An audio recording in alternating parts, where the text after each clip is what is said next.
Hello student, today we are going to discuss next section from Indian Succession Act, that is section 8. आजच्या लेक्चरला आपण Indian Succession act 1956 या ॲक्टमधला section 8 जो आहे तिथपासून सुरू करणार आहोत. Section 8 states that general rules of succession in the case of males. म्हणजे हे आपण इंटेस्टेड सक्सेशन बघतोय. ह्यामध्ये जर एखादा Hindu male without making any will और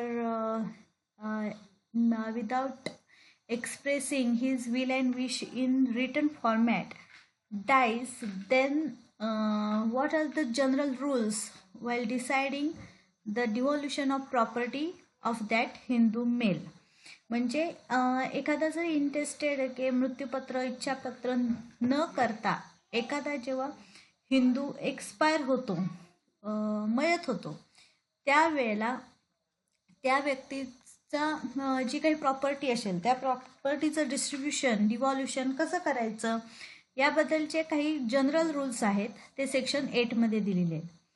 section wording of section 8 says that the property of the Hindu male dying intestate shall devolve according to the provisions of this chapter. म्हणजे हा जो इंटेस्टेड सक्सेशनचा चॅप्टर आहे त्यामध्ये हे जे जनरल रूल्स दिलेले आहेत ते इथं लिहिलेले आहेत. Firstly, upon the heirs being the relative specified in class 1 of the schedule. Class 1 schedule असं दिलंय.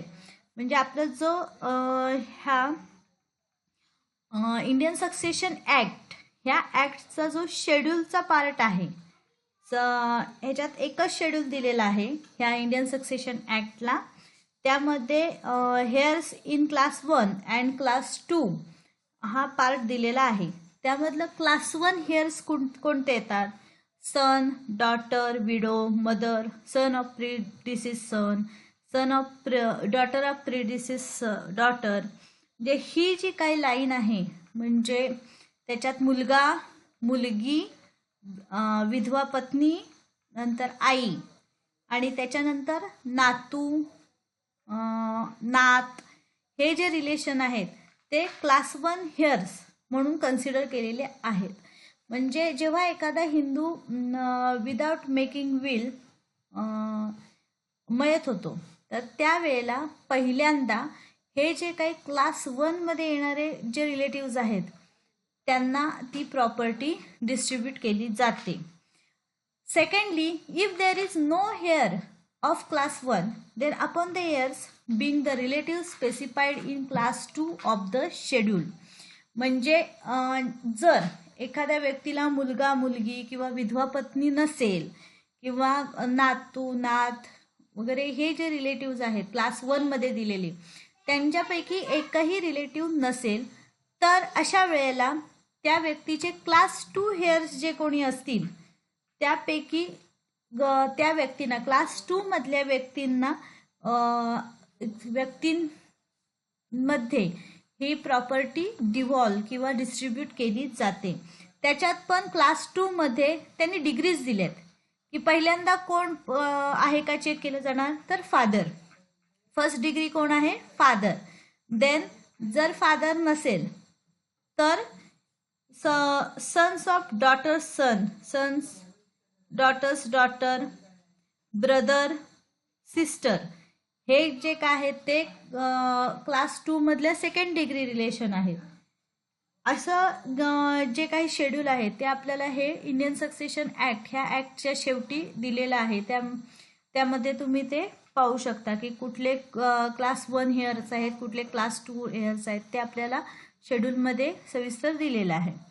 Thirdly, if there is no heir of any of the 2 classes then upon the agnates of the deceased म्हणजे जी व्यक्ती death झालेली आहे ज्या व्यक्तीची ती व्यक्ती म्हणजे डिसीज पर्सन.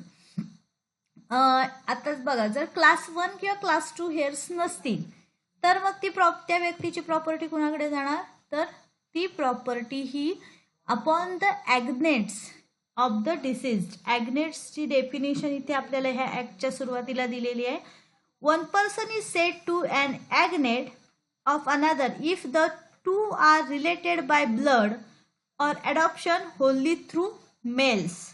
म्हणजे एक त्या दोघांचं जे काही रिलेशन आहे ते रिलेशन बाय ब्लड किंवा ॲडॉप्शनने फक्त मेल एन्सेस्टर कडून जोडलं गेलेलं आहे.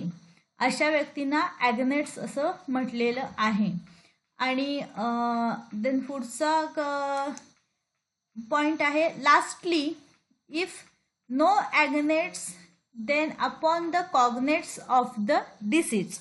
इथे बघा आता ॲग्नेट्स आणि कॉग्नेट्स हे दोन शब्द आहे. ॲग्नेट्सचं मी सांगितलं की ते ज्या दोन व्यक्ती आहेत त्या bye blood or adoption wholly through males, म्हणजे त्या दोघांमधलं जे काही रिलेशन आहे ते मेल ॲन्सेस्ट्रल मुळे जुळलेलं असलं पाहिजे. आणि कॉग्नेट्सची डेफिनेशन दिलेली आहे. One person is said to be a cognate of another if the two are related by blood or adoption but not wholly through male. म्हणजे कॉग्नेट्स म्हणजे कोणत्या व्यक्ती की ते ब्लडने किंवा ॲडॉप्शनने रिलेटेड आहेत पण फक्त मेल एन्सेस्टरकडून नाही, काही वेळेला फिमेल एन्सेस्टरकडून सुद्धा ते एकमेकांशी रिलेट केलेले असू शकतात. मग अशा व्यक्तींना कॉग्नेट्स असं म्हटलेलं आहे. हे चार जे आहेत ते general rules regarding the general rules regarding succession in case of males. म्हणजे जेव्हा एखाद्या मेल पर्सनचं सक्सेशन डिसाईड करायचं असतं अशा वेळेला मुळात हे चार जनरल रूल्स ॲप्लिकेबल केलेले असतात. आता त्याच्यानंतर आपण जे काही आहे ते स्पेसिफिक डिस्ट्रीब्युशन कसं केलं जातं आहे हे आपण पाहणार आहोत. Then section 9 of Indian Succession Act states that order of succession among heirs in the schedule. म्हणजे आता जे शेड्यूलमध्ये मी तुम्हाला म्हटलं की शेड्यूलमध्ये क्लास 1 क्लास 2 असे हेअर्स दिलेले आहेत. मग त्या हेअर्समध्ये ऑर्डर ऑफ सक्सेशन म्हणजे प्राधान्यक्रम कुणाला दिला जाणार, प्रेफरन्स कुणाला दिला जाणार, which relations are to be taken into consideration and given preferential order while deciding the succession among heirs in the schedule. म्हणजे शेड्यूलमध्ये जे काही रिलेशन्स दिलेले आहेत तर त्या रिलेशनमधलं प्राधान्य कुणाला द्यायचं, म्हणजे फर्स्ट प्रेफरन्स कुणाला दिला जाईल, फर्स्ट प्रेफरन्स सेकंड प्रेफरन्स कुणाला दिला जाईल, हे आपण ह्या सेक्शन 9 मध्ये बघणार आहोत. Among the heirs specified in the schedule, those in class 1 shall take simultaneously and to the exclusion of all other heirs, those in the first entry in class 2 shall be preferred to those in the second entry. Those in the second entry shall be preferred to those in the third entry and so on in succession. म्हणजे बघा आता इथे त्यांनी class 1 मध्ये आणि class 2 मधले दोन्ही प्रकारचे कसं कन्सिडर केलेलं आहे सक्सेशन, म्हणजे ऑर्डर कशी लावायची किंवा प्राधान्यक्रम कसा द्यायचा आहे ते इथं दिलेलं आहे. म्हणजे बघा जेव्हा class 1 shall take simultaneously and to the exclusion of all other heirs, म्हणजे जेव्हा क्लास 1 मधले हेअर्स जिवंत असतात किंवा तिथं हजर असतात त्यावेळेला क्लास 1 मधले जेवढे रिलेटिव्स असतील त्या रिलेटिव्सना सायमल्टेनियसली तिथं शेअर मिळणार आहे and to the exclusion of all other heirs. म्हणजे जेव्हा क्लास 1 मधले हेअर्स तिथे हजर असतात त्यावेळेला क्लास 2 मधल्या हेअर्सचा विचार केला जात नाही. म्हणजे क्लास 1 मधले हेअर्सना जेवढे हेअर्स जे कोणी असतील त्यांना सायमल्टेनियसली त्यांचा जो काही हिस्सा असेल तो मिळणार आहे. पण त्याच वेळेला क्लास 2 मधल्या हेअर्सना एक्सक्लूड केलं जाणार आहे. त्यात जोपर्यंत क्लास 1 मधले हेअर्स हजर आहेत तोपर्यंत क्लास 2 मधल्या हेअर्स कोणत्याही हेअर्सला तिथे शेअर मिळणार नाही. आणि पुढे काय दिलंय, those in the first entry of class 2 shall be preferred to the those in the second entry. म्हणजे मगाशी मी जसं म्हटलं जर तिथे डिग्रीज मी हा शब्द वापरला, पण त्यांनी एंट्री असा शब्द इथे वापरलाय की फर्स्ट एंट्रीमध्ये फादर आहे, सेकंड एंट्रीमध्ये ब्रदर सिस्टर हे रिलेशन्स आहेत. मग आता बघा, जेव्हा फर्स्ट क्लास फर्स्ट मधले जेव्हा हेअर्स नसतात आणि सेकंड क्लासमधल्या हेअर्सचा आपण जेव्हा विचार करायला लागतो, तर सपोज फादर आहेत तर फादरला तिथे शेअर दिला जाईल. अदर जे काही सेकंड एंट्री थर्ड एंट्रीचे जे काही आहेत ते रिलेशन्स तिथे एक्सक्लूड केले जाणार आहेत. मग जेव्हा सेकंड एंट्री आणि थर्ड एंट्रीच्या रिलेशन्सचा विचार केला जाईल तेव्हा सेकंड एंट्रीला प्रेफरन्स दिला जाणार आहे थर्ड एंट्रीच्या आधी. म्हणजे हे थोडक्यात त्यांनी आपल्याला कोणत्या क्रमाने सक्सेशनसाठी रिलेशन कन्सिडर केले जाणार आहेत हे सेक्शन 9 मध्ये दिलेले आहे. Then we are going to discuss section 10, a distribution of property among heirs in class 1 of the schedule. म्हणजे आता इथे बघा, सेक्शन जो 10 आहे तो आपल्याला काय सांगतोय की distribution of property among heirs in class 1 of the schedule. म्हणजे इथे क्लास 1 मधले जे काही हे आहेत हेअर्स आहेत त्यांच्यामध्ये आपण म्हटलं की त्यांना सायमल्टेनियसली तिथे शेअर दिला जाणार आहे.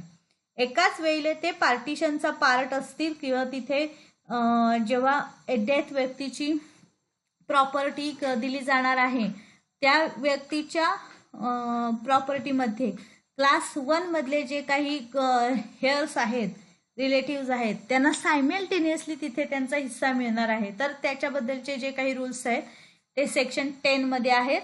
First rule 1, the intestate's widow, if there are more widows than one, all the widows together shall take one share. म्हणजे जी काही मयत व्यक्तीची विधवा आहे पत्नी, मग जर ती एकच विधवा पत्नी असेल तर तिला एक शेअर मिळणार आहे, आणि जर 2 किंवा 3 पत्नी असतील त्याच्या विडोज तर त्या 2 किंवा 3 ज्या कोणी त्याच्या विधवा पत्नी असतील त्यांना एकत्रात एक शेअर मिळणार आहे. Then second rule, the surviving sons and daughters and the mother of the intestate shall each take one share.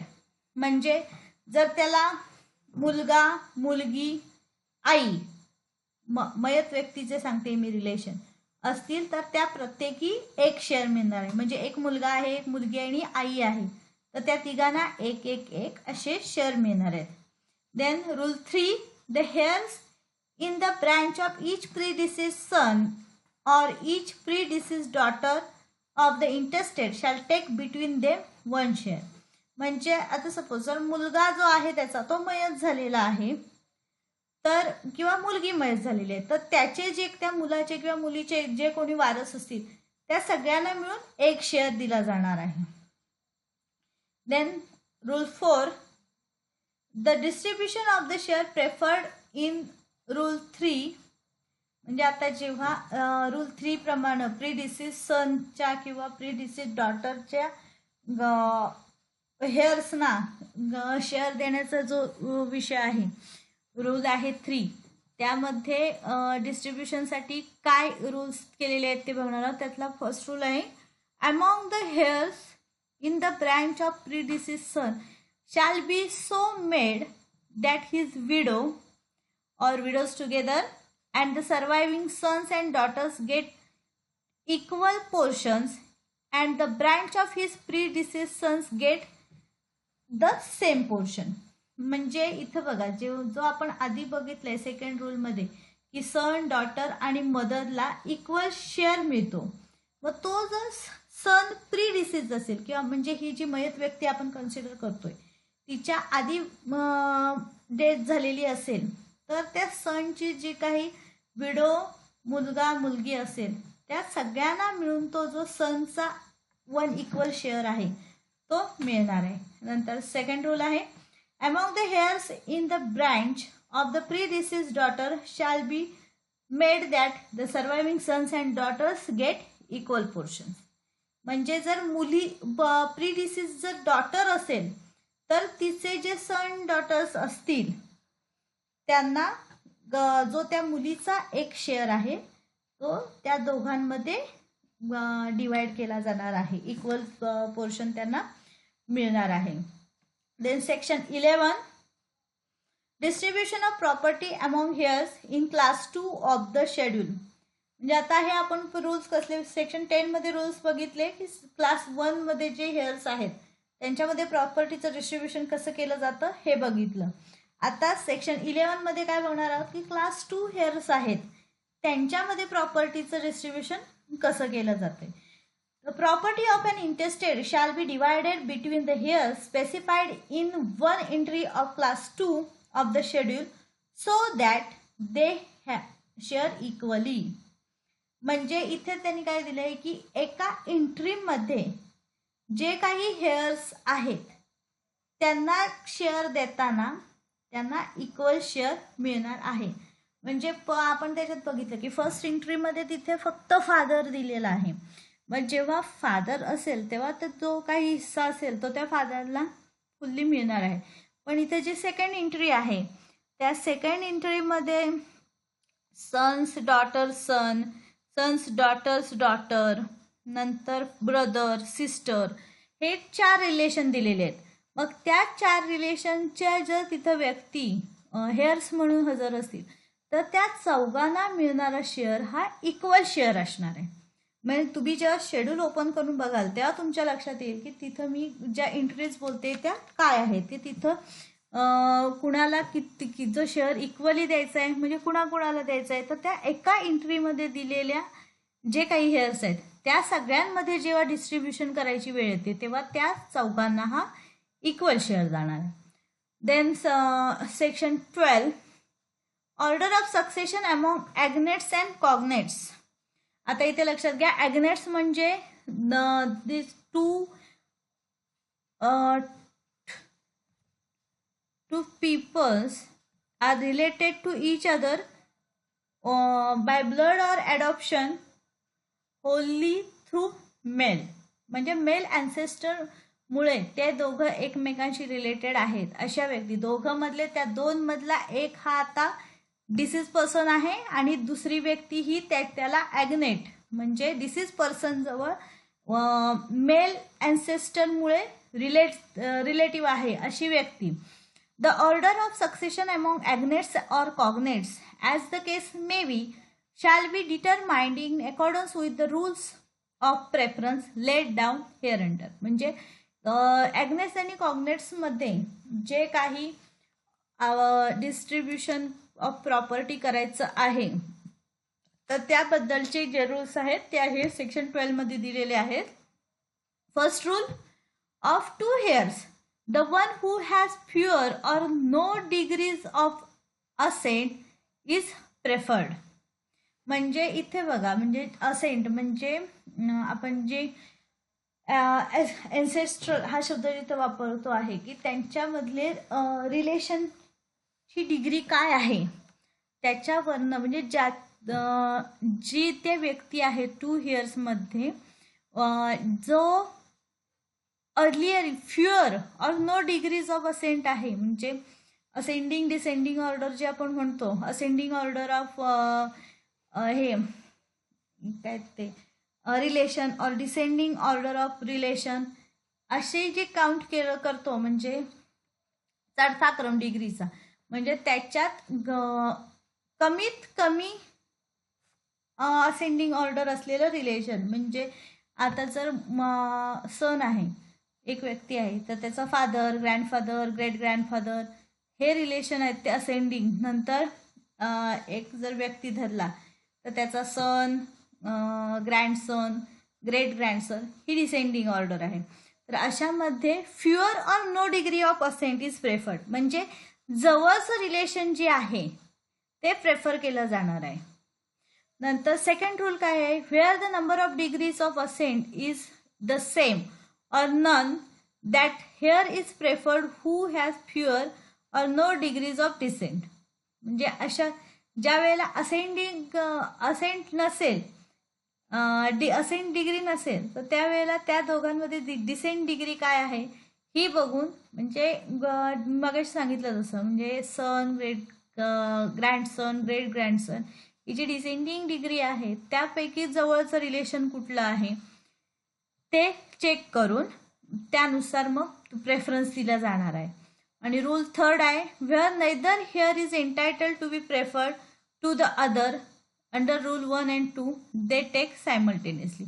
म्हणजे जेव्हा हे असेंडिंग डिग्री किंवा डिसेंडिंग डिग्री ह्या जेव्हा सेम असतात अशा वेळेला त्याच्या दोन व्यक्ती असतील त्यांना सायमल्टेनियसली त्या प्रॉपर्टीमध्ये शेअर मिळणार आहे. Then we will move to section 13, computation of degrees. Computation of degrees म्हणजे डिग्रीज कशा कॅल्क्युलेट केल्या जातात ते. Subsection 1, for the purposes of determining the order of succession among agnates or cognates, relationship shall be reckoned from the intested to the heir in terms of degrees of ascent or degrees of descent or both as the case may be. म्हणजे इथे बघा कसं दिलंय की जी order of succession म्हणजे succession मध्ये जो क्रम ठरवायचा आहे अमॉंग ॲग्नेट्स अँड कॉग्नेट्स. ॲग्नेट्स अँड कॉग्नेट्स मध्ये जेव्हा सक्सेशनचा क्रम ठरवायची वेळ येते त्यावेळेला त्यांच्या ज्या काही असेंडिंग अँड डिसेंडिंग डिग्रीज आहेत किंवा स्टेप्स आहेत त्या बघून त्यांच्यामध्ये हा प्रेफरन्स ठरवला जाणार आहे. Subsection 2, degrees of ascent and degrees of descent shall be computed inclusive of intestate. म्हणजे ज्या वेळेला ह्या डिग्रीज ठरवल्या जातात, म्हणजे मी मगाशी म्हटलं तसं की इंटेस्टेड जी व्यक्ती आहे तिच्या डिग्रीज ठरवायच्या आहेत, तर इंटेस्टेड व्यक्ती जी आहे ती ॲट 0 समजून मग असेंडिंग ऑर्डरला 1 2 3 4 अशा डिग्रीज काउंट करायच्या. आणि डिसेंडिंग ऑर्डर ठरवताना सुद्धा जो इंटरेस्टेड व्यक्ती आहे ती ॲट 0 कन्सिडर करून मग -1 -2 -3 असं जे आपण प्लस मायनसचं हे करतो का स्केल तयार करतो तसं आहे की जो इंटरेस्टेड व्यक्ती आहे त्याला मिडलला ठेवून असेंडिंग डिग्रीज आणि डिसेंडिंग डिग्रीज ह्या कॅल्क्युलेट करायच्या आहेत. Subsection 3, every generation constitutes a degree either ascending or descending. म्हणजे इथं कसं लिहिलंय बघा, मगाशी हा खरा पहिला पॉईंट सांगितलं असतं तर तुमच्या आधी लक्षात आलं असतं की every generation constitute a degree. म्हणजे ज्या वेळेला आपण असेंडिंग आणि डिसेंडिंग डिग्रीज कॅल्क्युलेट करतोय तेव्हा ती जी इंटरेस्टेड व्यक्ती आहे ती आपण जर मिडलला धरली तर त्याच्या आधीच्या जे एन्सेस्ट्रल आहेत म्हणजे त्या व्यक्तीचं फादर, ग्रँडफादर, ग्रेट ग्रँडफादर ही एक जनरेशन आहे. म्हणजे एका व्यक्तीचा फादर म्हणजे ते फादरची एक जनरेशन, नंतर ग्रँडफादर ही सेकंड जनरेशन.